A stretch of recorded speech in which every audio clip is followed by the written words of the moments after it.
I ve druhém příspěvku budeme pasivně sportovat, tentokrát společně s bystřickými stolními tenisty. Kdysi dávno v Bystřici klub stolního tenisu fungoval, nevyhovující prostory nakonec vedly k jeho zániku.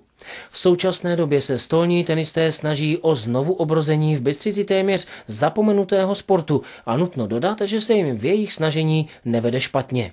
Kdysi tady byl oddíl stolního tenisu v Bystřici, je tomu asi plus minus 10 let a víceméně jsem se nejdřív obrátil, nebo jsme se obrátili na bývalé hráče, kteří hráli před těma lety, ti ale už víceméně trošku pokročili věkem, tak už ten zájem nebyl takový velký, jak jsme očekávali, tak jsme víceméně dali dohromady partu nových kluků a v květnu roku 2006, loňského roku, jsme založili oddíl stolního tenisu v Bystřici. Máme 12 členů, dokonce 12 registrovaných hráčů oddílu, kteří můžou nastupovat běžně v utkání.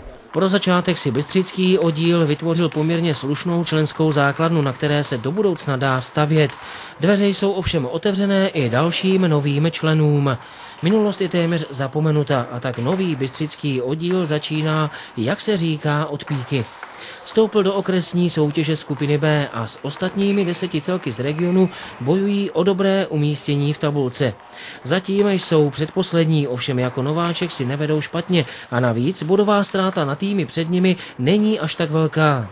Hráči si nekladou přehnané cíle, ovšem budoucnost stolního tenisu vidí někde jinde. My jsme rádi, že vůbec hrajeme, že se nám podařilo prakticky do půl roku přihlásit se do soutěže, všechny ty formality papíroviny vyřídit, dát dohromady stabilní nějaký kádr a samozřejmě předpoklad by byl o rok nebo já nevím, dejme tomu maximálně o 2 postoupit zase o kruček dál, jo, už do té druhé třídy. Tréninkové podmínky ve staré tělocvičně školy mají výborné a tak mohou v klidu pracovat na svých herních dovednostech.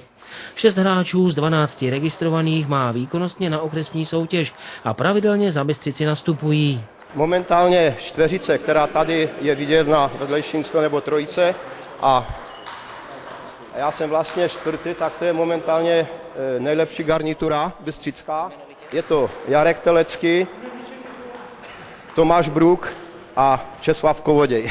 Ten už je známý a i možná trochu z fotbalu bystřického, ale po nějakém dlouhém převlnování se nám podařilo ho stáhnout a jeví se jako opora.